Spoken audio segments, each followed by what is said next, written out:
Alright, ladies and gentlemen, so with the release of the brand new raid Vow of the Disciple came a total of 6 new raid weapons, excluding the new exotic, and out of all those new weapons, the Forbearance has caught literally everyone's eye, and for a good reason. With a certain role, it is literally Salvagers Salvo 2.0, but as a wave frame, and it heals you. Yeah, it's pretty insane. I'm gonna go out on a limb here and say that this is probably one of the best weapons in the game right now and is 100% worth your time trying to get. So in this video, we're gonna be going over the Forbearance, the best perks, aka the God Roll, to be on the lookout for, and how to farm its patterns so you can, well, just craft it. But before we get started, if you're new, and only if you enjoy my videos or find them useful, then feel free to subscribe. I'd appreciate it. Okay, let's get into this beast of a GL. So starting us out, the Forbearance is a 72 RPM arc frame grenade launcher. It is, of course, like I mentioned, acquired via the raid. I'll have the encounter loot pool on screen so you can see what encounters it drops from. Also, don't forget that once you have the weapon drop for you, you can then get it via the secret chest. Now, if you haven't seen my solo raid loot video, I'll have it linked below. But if you were to, let's say, run the raid, even if you're a solo player, and let's say, you know, you ran with LFG or whatever, and you got this weapon to drop, you could then solo your way up to the first chest and have a chance for it to drop again, maybe even with a better roll. But now let's get into the perks.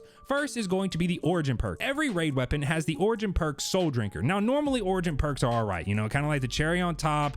You're not using the weapon for the origin perk, it's kind of just there. But when it comes to Soul Drinker, that changes. Soul Drinker states gain health based on the number of hits before reloading. And with this being a wave frame GL, well, you're gonna be getting health back like crazy. Now, of course, you can't just go from like 1 HP to max, as Soul Drinker does cap at about 50% health given, but it's still very, very useful for keeping your health bar high and just increasing your overall survivability. Next up, we have the frame, because remember I said it is craftable, so you can choose a frame. Just get the reload frame, all right? Nothing else is really gonna benefit this weapon as much as the reload frame. Okay, so now for the columns. In column 1, you have 7 options: volatile launch, confined launch, countermass, hard launch, linear compensator, quick launch, and smart drift control.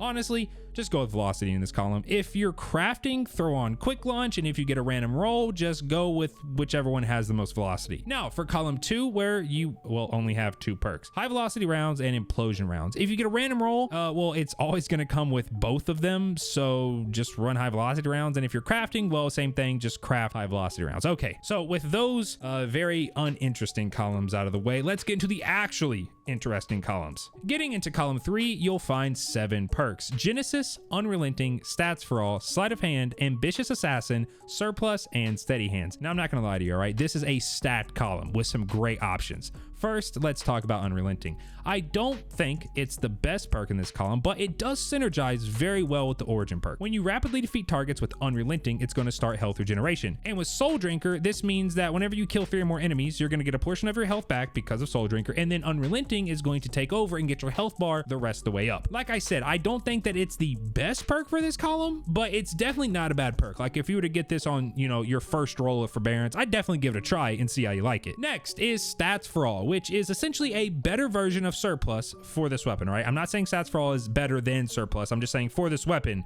it's better than Surplus. When you run Surplus, you get a buff to handling, reload, and stability when your abilities are charged, which means when you use your abilities, the effects of Surplus start to diminish. Well, with Stats for All, you are getting handling, reload, and stability, so same thing as Surplus, and range, even though range doesn't really matter. But instead of it being tied to your abilities, all you gotta do is hit 3 targets. And remember what Soul Drinker does? Well, you gotta hit 3 targets. This, you hit 3 targets. Yeah. And with this being a wave frame, it's kind of hard not to hit multiple targets with one shot. Like, have you all tried to use a wave frame and not hit more than like 1 ad running at you? Yeah, if you like Surplus, just run Stats for All. Now for Genesis, where breaking a combatant's shield is going to refill the magazine from reserves, and if the enemy has a matching elemental shield, it's going to reload the weapon on hit instead of kill. This is a very, very good perk. And a quick tip, if you don't know that the moth shields, you know, that the hive have, when you see a moth flying around, then it attaches to a hive. Whenever you break that shield, that counts as well. Genesis is going to be very good for in-game content that has a lot of arc shields. Of course, that is if you even want to use a wave frame. Now, I'm not going to get into the whole should you use wave frame in high-end activities. Just if you were to use it,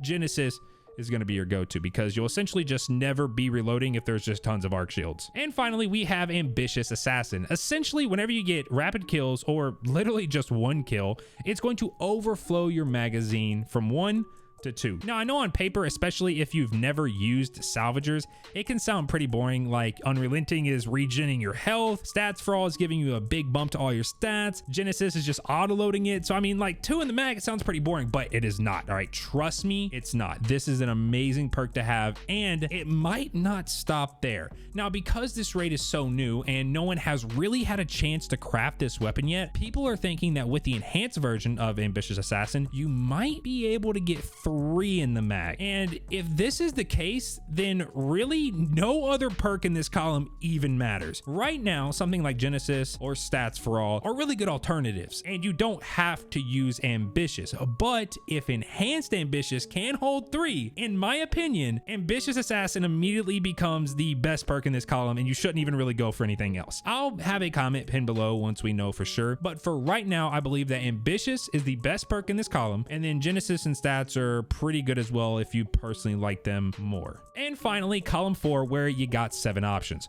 Wellspring, Golden Tricorn, Turnabout, One for All, Bait and Switch, Rampage, and Chain Reaction. Now, first thing I want to say, yes, we have damage perks, but I don't recommend them. Forbearance is an ad/group clear weapon, so normally damage perks would be pretty good, but because this is a wave frame, you're going to be one-hitting almost all the ads anyway. Listen, all right, you all know that I'm a sucker for One for All, and I do enjoy Rampage, though not as much as, you know, like pre-Shadowkeep Rampage, but I can't sit here and tell you to go after these damage perks, as it would be unlikely that they'd even make a difference. Also, no, I didn't forget about Golden Tricorn, and yes, I know it's a damage perk, but let's be honest, unless you're a Thunder Crash Titan, no one is using Arc right now, so yeah. But now for the perks I actually recommend. First is Turnabout. This perk is going to grant you an overshield whenever you break the shield of a combatant. This paired with Genesis in column 3 is nasty. You break a shield, your gun auto reloads, and you get an overshield? Yeah, this thing is really good. And in all honesty, once I can craft this weapon, this is going to be the second roll that I craft. Now, the other perk in this column, my number 1 pick, Chain Reaction.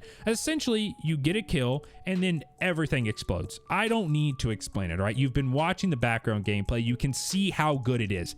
My number 1 roll is Ambitious, possibly with Enhanced, and Chain. Literally a Salvagers Salvo 2.0, but on every hit you get health back, and it's a wave frame, so it's just easier to clear ads. Like, I know that I can't be the only one where, like, close range with Salvagers, my grenades just don't detonate, and yeah, I know you can direct impact, but I'm not talking about that. Like, sometimes I'll shoot close range, I'll hold for a second, and then I'll let go, and it just doesn't go off. Then it just proceeds to bounce around and not kill anything, or even worse, it bounces back at me and kills me. I know everyone here has had that happen to him at least once, right? You literally cannot lie to me and say, oh no, that's myfi, that's never happened. The only advantage Salvagers has is Spike Nade and will explode on impact. So it's much better at dealing boss/single target damage at afar, or if the boss like is flying or something, then yeah, Salvagers is better. But for everything else, Forbearance takes the crown. Now, if you're looking to farm this weapon, well, the best way is via Spoils of Conquest at the terminal at the end of the raid. So just go farm Templar if you're low on spoils, as that farm still works. If you're looking to get the red border frames for, you know, to craft it, you either need to get lucky with your drops from encounters, grab your weekly guaranteed red border at the end of the raid. So once Forbearance drops for you, then you're guaranteed to get a red border at the end of the raid. You just, you know, got to claim it with spoils, or you need to get lucky with your secret chest. Now, there's also an Adept version, which we don't really know too much about, but from what we can gather, they can be crafted, so you have to get the drop that you want, so you like have to rely on RNG for that, and they either will or can drop with enhanced perks. So we're not sure if it's guaranteed or not, but that is Forbearance and its God Roll. In my opinion, this, if you have the ability to actually farm it, so like do the raid, should be number 1 on your gotta get this roll ASAP list. Seriously, it's insane. Probably one of the best guns in the game right now. And of course, I've yet to get the Ambitious/Chain Reaction roll on my account. Of course, Bungie refuses to bless me with the RNG. But with all that being said, let me know down below what rolls you've gotten so far. Have you gotten the God Roll? Because if so, I'm extremely jealous. Feel free to drop a like if you enjoyed the video, and I will catch you all in the next one. Peace.